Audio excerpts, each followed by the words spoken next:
रानभाज्यांचे गुणधर्म पचनी, पौष्टिक व जीवनसत्व युक्त असलेल्या रानभाज्या कोरोना काळात प्रतिकारशक्ती वाढविण्यासाठी वरदान ठरणार असल्याने प्रत्येकाने आठवड्यात किमान 2 वेळा रानभाज्यांचा आहारात समावेश करावा, असे तालुका कृषी अधिकारी यांनी सांगितले।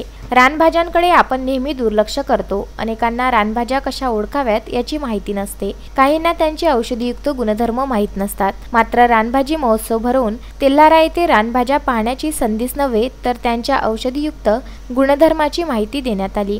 तेल्हारा तालुक्यातील पंचायत समिती प्रांगणामध्ये रानभाजी महोत्सवाचे आयोजन करण्यात आले होते। यामध्ये मुंगटी, चिवळ, रानभेंडी, केणा, कुंजीर, अंबाडी, करडई, तरोटा, अळूची भाजी, तांदळजिरा, बांबूचे कोंब, करटुले, ज्योतीचे फुलं, अंबाडी, रानआवळा या रानभाज्यांचा समावेश होता।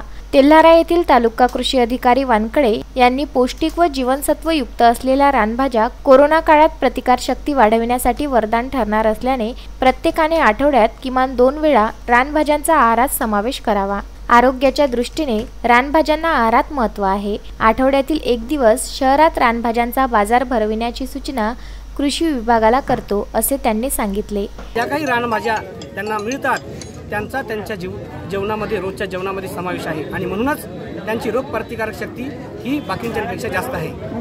त्यामुळे ती कोणत्याही रोगापासून, म्हणजे कोरोनाच नाही तर इतर कोणत्याही रोगापासून ते वाचू शकतात आणि त्यांना असे नेहमी आजार जडत नाही आणि खूप अंग मेहनतीची कामं ते लोक करतात। परंतु या रानभाज्याचा मात्र शहरी भागाला विसर पडलेला दिसतोय आणि त्यांच्या जेवणात जर आपण पाहिलं तर नॉनव्हेज असेल किंवा अजून इतर पदार्थ असतील, जंक फूड असतील, याचं प्रमाण वाढलेलं आहे आणि त्याचमुळे या रोगाचं प्रमाण सुद्धा दिवसेंदिवस वाढत आहे। म्हणून या रानभाज्या ज्या आपल्याला डोंगराळ भागात सापडतात या जर रानभाज्या या शहरी लोकांच्या जेवणात आल्या तर त्या डोंगराळ भागातील लोकांना रोजगार सुद्धा उपलब्ध होईल आणि या शहरी भागातील लोकांचं जे आरोग्य आहे ते सुद्धा सुधारण्यास मदत होईल आणि त्याचंच औचित्य साधून या ठिकाणी आपण रानभाज्या महोत्सवाचं आयोजन या तेल्हारा तालुक्यामध्ये केलेलं आहे। गुरुदेव इसमोरे, विदर्भ न्यूज, तेल्हारा।